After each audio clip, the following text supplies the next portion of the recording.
Hey everybody, welcome back to the channel. In this episode, I'm unearthing some of the lost episodes of Matt Report Season 6 and turning them into maybe a small Season 7. Many months ago, I sat down and recorded almost a dozen episodes.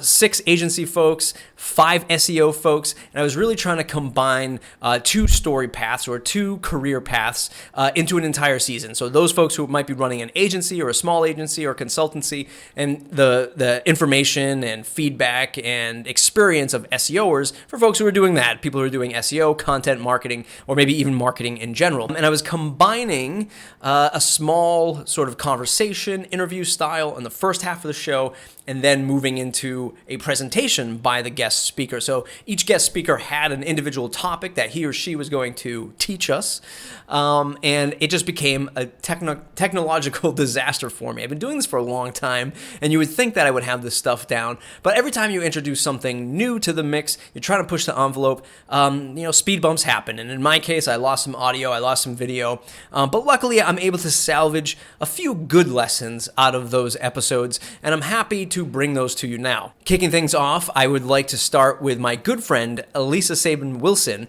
who talks about making profit. Should you make profit? What is the most profit you can make in running an agency or maybe even a consultancy? This is packed full of great information, and in the upcoming video, she will present this in her slides that she created for the Matt Report way back when. So I do apologize, there will be some bumps in this video, but the lesson here is a must for anybody who's thinking, I am an agency. Even if you're one person, it doesn't matter. Even if you consider yourself an agency, you're one person, maybe you outsource some of the other work with friends and other colleagues or whatever. You're a digital agency. You're trying to represent yourself beyond just the solo consultant. This is a great episode for you. It's mattreport.com, mattreport.com/subscribe to join the email and newsletter, which I really have to email out sometime soon. If you like videos like this, go ahead and like this video. If you enjoy and love and want more videos like this, please subscribe to the channel so you don't miss an episode. Sit back and get ready for Elisa Sabin-Wilson.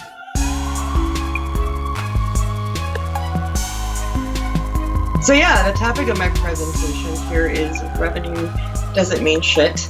And that might be a surprise for anybody who wants to make money or is making money on WordPress currently, to understand that revenue doesn't mean shit. But what I mean to say when I'm saying that is you can make revenue all day long, but if you're not profitable with that revenue, then it really is not going to mean shit to you or to your employees. So unless you have systems that are in place to really help pull that revenue over into actual profit, then you're not going to succeed. So a full pipeline is not all you need to succeed and grow. If you've got a full pipeline, that's great. That's wonderful. But you also need to have the right systems in place to support it. And that is, as Chief Operating Officer at WebDev, that is my primary focus. And I feel very strongly that new business, it's great to get new business, but it really doesn't mean a thing without those systems that are in place to really support it and making sure that you're profitable with that. So since I've joined WebDev and the projects that we do, which are very, very, sometimes very large enterprise projects, we really needed to get and be smart about the systems we have in place to make sure that we are staying on time, on budget, and that everything that we're doing with every project that comes in makes sense. So my focus is primarily project operations. And I work a lot with the project teams, so the developers, front-end developers, the project managers, to really craft these operations around our projects. And we look at the entire project lifecycle. These are the systems that we put in place to make sure that we are profitable, that the revenue that's coming in for each project is bringing us profit into the company. So we look at things like requirements gathering, and we do a needs analysis with the client to make sure that we are communicating and that they're communicating what they need, and that we're turning it around and architecting a project that meets those needs. We also do cost mapping ahead of time to make sure that we're going through each of the features and items, whether it's design or custom development or API integrations or hosting support, we are going through and mapping each of the costs. So we're making an estimate of the hours that our team is going to expend towards this particular feature and mapping out the costs, which is how we come to a price with the clients, kind of getting to that project budget, but also understanding for us where the costs are, where we need to control the costs and how we need to budget for this project. All of that kind of culminates into a statement of work for the client and for our teams. We develop a project plan, which really becomes a roadmap of how a project is going to be built from day one until what we call day done.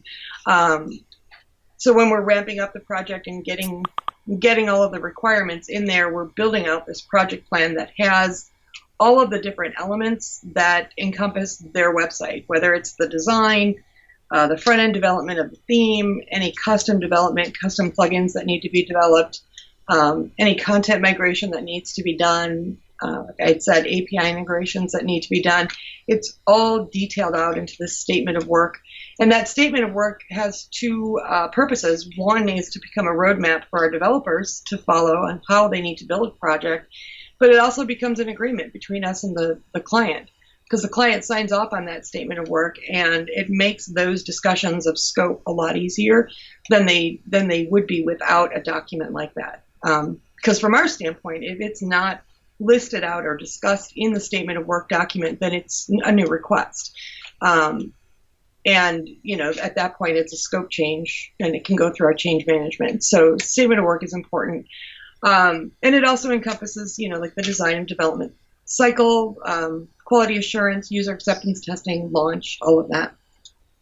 The other things that we look at for project lifecycle is code review, because we have lead developers, senior developers, they go through code review cycles as part of our QA. And we also do time and cost tracking. So all of our team members track time against the tasks on a project so that we have an understanding of where they're spending the most time, what they're struggling the most with, what things are most successful. And along with that time comes cost tracking. So we've got costs assigned to each team member on our web dev teams. And we outline those costs not only by their, hourly, what we're paying them hourly, but also, what does this particular employee cost us, from salary to benefits, time off, all of that kind of stuff. We work that into it. And then the change management is very important as well. When I go back to the statement of work and making sure that we are managing scope and managing change, every once in a while it's really nice to be able to throw some freebies in there and to do some nice things for the client in order to help them get through their project. But some feature requests are a lot larger than others. So we always make sure that those new feature requests get scoped out and that we can account for them on the billing side. And then any upselling that can be done during the project as well, from maintenance to support to any ongoing retainer that can happen after the fact. Those are all the things that I just listed are really part and parcel of the operations and policies and processes that we have in place in order to make sure that our projects are successful and that the revenue we brought in for that is bringing us a profit and not a deficit. At the end of every project, we put a process in place called a project retrospective. We actually first started calling them project postmortems, but we thought that was such a negative term. It's so depressing, so we went with retrospective. Basically what we do is at the end of every project, once it's launched, we gather the entire team and we sit down with an internal meeting and we go through everything, the ups and downs from the project from day one until day done. What worked, what didn't work, where were the roadblocks, what challenges did we meet, what challenges did we overcome. Everybody on the project at that point learns really valuable lessons, both good and bad. I've learned some very valuable lessons on those retrospectives because I'm primarily involved with scoping projects and architecting projects. So sometimes my project plans don't meet reality. And I've learned those lessons and applied those lessons to each new project that comes along.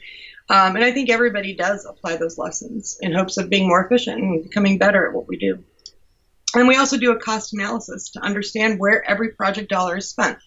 So if we've got a project for $10,000, for example, we need to know where that $10,000 is being spent. Is it being spent in project management? Is it being spent in development, front-end development, launch, or support?